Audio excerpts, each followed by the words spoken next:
We want to know why it is that there's a slight difference between how the Rambam and how the Alter Rebbe write what seems to be exactly the same thing about how you're supposed to celebrate Yom Tov. Because what we know is, so far, that on Yom Tov the mitzvah is simcha. And simcha is experienced differently depending on who you are. So we said for the children, you've got to give them treats. For the women, clothing and jewelry. And for the men, that's where things are a little different depending on where you are in history. In the time of the Beis HaMikdash, in the time of the temple, you had to bring what's called the Shalmei Simcha.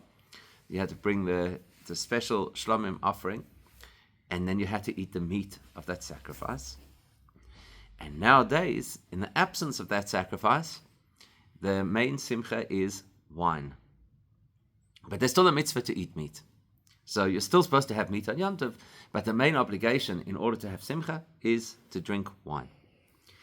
And it would appear that both the Rambam and the Alter Rebbe in his Shulchan Aruch tell us exactly that. They both speak about the fact that there used to be a sacrifice. They both speak about the fact that there's still a mitzvah to eat meat. They both discuss the fact that you're supposed to drink wine. That's the main obligation. And they both discuss that women and children also have to be given whatever will make them joyous, which is either the treats or the clothing and the jewelry. But we noticed yesterday that there's a little subtlety between the Rambam and the Alter Rebbe Shulchan Aruch, and that is that the Rambam first speaks about the sacrifice, and then he describes all these various other forms of simcha, whereas the Alter Rebbe puts it all together, speaks about all the various kinds of simcha for different demographics. And then he says, and in the time of the Beis HaMikdash, the way they used to do it is they used to eat the meat of the sacrifice. That's what we learned yesterday. But there's something else that we have to pay attention to, because there's another, and this is not such a subtle difference, this is a little bit more of an obvious difference between the way in which the Rambam presents it and the way in which the Alter Rebbe presents it. The Rambam says that originally the simcha, tell me if you can hear the difference. Originally, the simcha was associated with bringing the sacrifice, the Shlomim sacrifice, which was the sacrifice called Shalmei Simcha, which is called the sacrifice of joy. So it was the bringing the sacrifice. The Alter Rebbe says, originally, the simcha was eating the meat of the sacrifice. Can you hear a difference in that? What's the difference? One is personal. Both of them are personal, because bringing this. Bringing is one thing, but freshing is another. Oh, okay. So you're distinguishing between bringing the sacrifice and eating the sacrifice. This is an important distinction. Very important distinction, as we'll see. But before we do that, if you pay attention to the way in which the Rambam presents this and the way in which the Alter Rebbe presents this, you're actually going to discover that they have a fundamentally different perspective on how Simcha works on Yom Tov. Because, according to the Rambam, first he talks about the sacrifice, even though the sacrifice is not relevant nowadays, and it was the history. But first he speaks about the sacrifice as a category of Simcha. After that, he talks about what we can do nowadays. And in that he says, well, the men will have wine, and there's also a mitzvah to eat meat, and the women will have their clothing and jewelry, and the children will get their treats. But basically, the way that the Rambam proposes it, it sounds as if the Rambam is telling us that there are two categories of simcha. One category was only available in the time of the Beis HaMikdash, the sacrifice. The other category is available at all times, and that is giving people different things that will stimulate simcha. Okay? Whereas the Alter Rebbe, the way that he proposes it is there's one category of simcha. That category of simcha includes various ways that you could have that simcha. You could eat meat, which in the time of the Beis HaMikdash was the meat that you ate from the sacrifice. And nowadays would be regular meat and wine and clothing for the women and treats for the children. So this is a fundamental difference. The Rambam is seeing two categories of simcha for Yom Tov. One, if you wish, you could say holy, and the other one, like you said, personal. And the Alter Rebbe is seeing one category of Simcha on Yom Tov, and that is personal. In other words, let's put this into a totally different perspective, but that will give us clarity. Let's be honest. Can we be honest? Let's be honest. If you knew that there was going to be a really delicious menu for Yom Tov, and in the context of what we're discussing, it's a meat meal, would you be excited? Would you be happy? Of course you'd be happy. Why would you be happy? Because you would want to enjoy yourself. And very often that's how people associate Simcha. Simcha is, why am I besimcha? Why am I rejoicing? Because I'm going to have a good time. Let's use a different example that's not related to Yom Tov at all, just to test this theory. Okay? I hope this doesn't offend anybody. Let's say you get invited to a wedding. Now, I'm sure everybody here has been invited to many weddings in many different settings with many different offerings. Let's say you get invited to a wedding, and it so happens that for this wedding, they're going to bring a chef from from overseas. Big, top, world-renowned kind of chef is going to come for this wedding. I have to ask you a personal question. Why are you excited to go to the wedding? For the chosen and kala? Or for the smorgasbord? Now that you know who's coming. And by the way, it opens a bit of a can of worms for another whole conversation. Sometimes when people try so hard to make their wedding spectacular, they might actually distract us from the chosen and kala. So why are you going to the wedding? Because I want to tell you, this guy is so renowned. He's got this kind of restaurant that everybody goes and waits months to be able to book to eat in. And now he's going to be at this wedding. So why should you go to a wedding? What should the motivation be to go to a wedding? Should be for the simcha. Should be because there is a mitzvah to bring simcha to the bride and to the groom, which is something we're told. It's one of the mitzvahs that falls under what we call gemilas chasodim, the simchas chosen v'kala, to rejoice, to help them to rejoice at their simcha. That's why I should go to the wedding. I should be going to the wedding for altruistic reasons. I should be going to the wedding for the bride and for the groom. Now why am I going to the wedding? For the steak. It's two completely different experiences of going to a wedding. Now, if I'm going for the steak, is it simcha or is it not simcha? Of course it's simcha. Might just be my simcha. I'll tell you an interesting thing.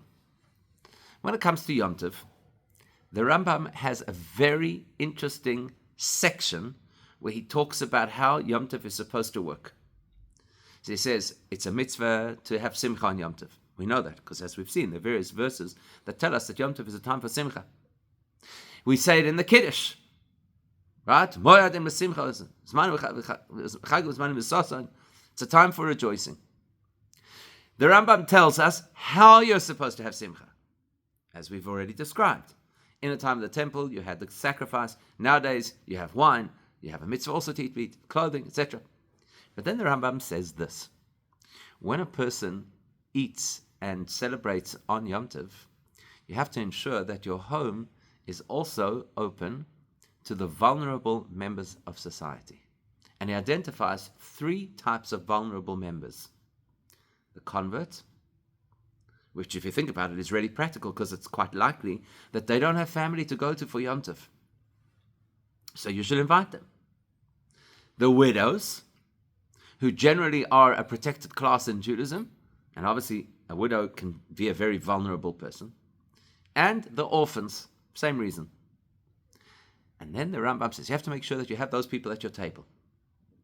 He says, but if somebody closes their door and celebrates only with their family and does not consider the vulnerable members of society, listen to what he says, this is not the simcha of Yom Tov, this is the simcha of your belly. That's the expression he uses. In other words, it's quite possible that a person could get caught up in what they believe is simcha, and it is a form of joy. It's not the way that the Torah wanted them to have joy. Quite important, right? Okay, so let's come back. When a person brings a sacrifice, this is not going to a wedding, and this is not having a Yom Tov table. Surely a sacrifice is something which should be considered quite a lot more advanced. It should be considered quite a lot more spiritual, quite a lot more associated with things that are higher than the ordinary. So when you bring a sacrifice, who should the sacrifice be about? Should it be about you, or should it be about Hashem? Should be about Hashem, right? Sure. So what's the Rambam telling us? According to the Rambam, there are two categories of Simcha on Yom Tov. Back in the time of the Beis HaMikdash, we were able to do the first, or the higher category of Simcha, which is, why do I have joy? Because I'm able to bring a sacrifice to Hashem, and that gives me joy. You could even add a layer to this, because we know that the word korban, in addition to the direct translation, which is a sacrifice, we know that it comes from the word karoiv, which means close. And so the objective of a sacrifice is to create a closeness between myself and Hashem. So the Rambam's telling us that the first category of simcha that you're supposed to have on Yom Tov is that it should be, I have joy over the fact that I'm creating closeness between me and Hashem. That should give me joy. The meat, that is primitive compared to the kind of joy that I'm getting from the sacrifice.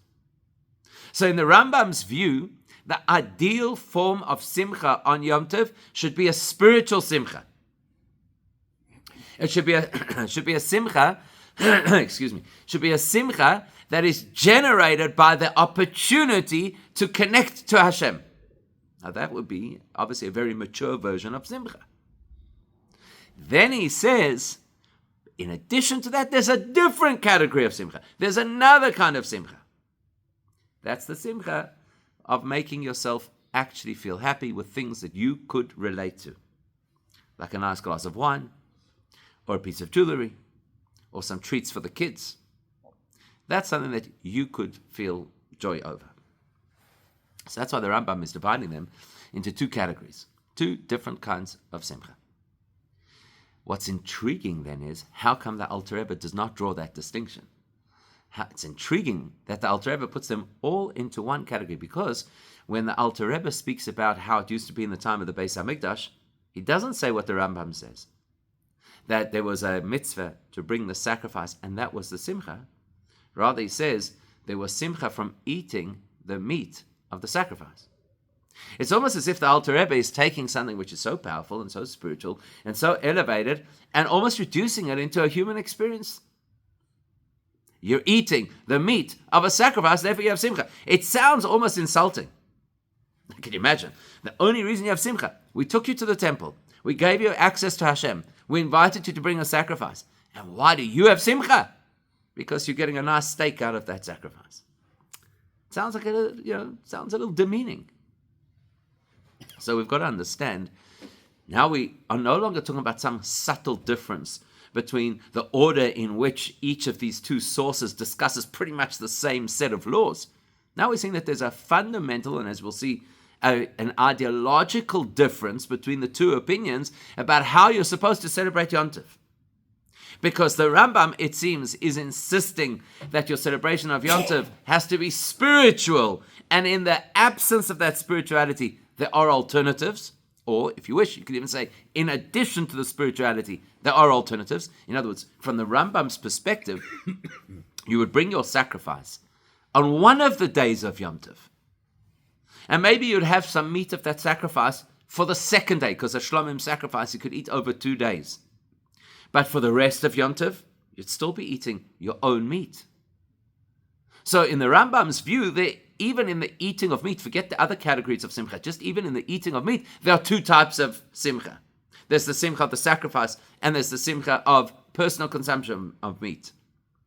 Yet the Alter Rebbe, and it sounds like this is an ideological position, is saying even when it comes to the sacrifice, the simcha is from the meat of the sacrifice, not from the act of the sacrifice. Very interesting.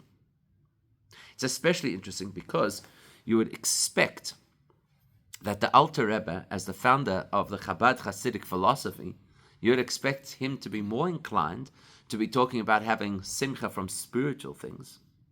And the Rambam, who's often referred to as a rationalist, you would expect to say, well, this is just the way humans are. You get simcha from physical things, from enjoying a good piece of meat. So it feels almost like they've transposed their positions, which is also quite unusual. So if we were to put this differently, we'd say this. We'd say we're identifying over here two potential kinds of simcha. There is one that is called, just to use the terminology that they use in Torah language, there's one that we call Simcha Dishmaya, the Simcha from heaven, and the other is what we call Simcha Tiv'is, natural Simcha. In other words, Simcha Dishmaya, spiritual or heaven-oriented Simcha, means that the Simcha that I have is because I'm focused on something which is outside of my normal day-to-day experience, outside of my natural inclination. It's because I'm dedicated to Hashem. Simcha Tiv'is, it's natural. You give me a nice glass of wine, I'll be happy. So it would seem that the ideological difference here between the Rambam and the Alter Rebbe is whether or not the primary form of Simcha on Yom Tov should be Simcha Dishmaya. Should my whole orientation of joy be, I'm joyous over spiritual things represented by bringing a sacrifice? Or is it that the Simcha of Yom Tov should be a Simcha Tiv'is, should be a natural Simcha, and therefore it's even in the context of the sacrifice, the Simcha is from the eating, the meat of the sacrifice, not just from the altruistic act of bringing the sacrifice. That would seem to be the two positions over here. Which also then tells you something very interesting, and that is, according to the Rambam, the kind of Simcha that we have nowadays on Yom Tov is not like it used to be in the time of the Beis Hamikdash, because we no longer have the sacrifice, so we no longer really have an opportunity for this purely spiritual Simcha, like you would have Simcha from bringing the sacrifice. Whereas according to the Alter Rebbe, fundamentally, the Simcha we have nowadays on Yom Tov is pretty much the same Simcha that we used to have in the time of the Beis Hamikdash. Because then the Simcha that you had was from what you ate, happened to be a sacrifice. And now the Simcha that you have is from what you eat and drink, etc. It's just that from the Alter Rebbe's perspective, the primary circumstance in which you're supposed to eat meat, we don't have that anymore today because we don't have a sacrifice. Let's put it a little differently. If my Simcha is spiritual, then my Simcha doesn't rely on a natural stimulus. In other words, where's the Simcha coming from? If a person is bringing a sacrifice, and that's what's giving them Simcha, where does that Simcha come from? It comes from within themselves, right? I have to stimulate the Simcha. I have to be spiritually sensitive. I have to appreciate the value of being able to create a connection to Hashem, and that's what I'm going to celebrate. If my Simcha comes from the tasty food that I'm eating, where does the Simcha come from? It comes from the food. So, in other words, if I'm taking the position that the main Simcha on Yom Tov is spiritual, then I'm taking the position that the main Simcha on Yom Tov comes from within. If I'm taking the position that the main Simcha on Yom Tov is from things, then I'm saying that all I need is a trigger to give me Simcha. And meat could be a trigger, wine could be a trigger, jewelry could be a trigger, treats for children could be a trigger, right? That's really what the position seems to be. So, that now leaves us with these two very different views about how the Simcha on Yom Tov works, but it also leaves us with a very big question. What's the very big question? Question is, what lies behind these two very different views? Because there's obviously a difference in philosophy over here between the Alter Rebbe and the Rambam as to how not just the Simcha works on Yom Tov, because Simcha on Yom Tov, it's going to emerge, it's actually just a slice of the pie. It's just a snapshot of how they view Judaism in general.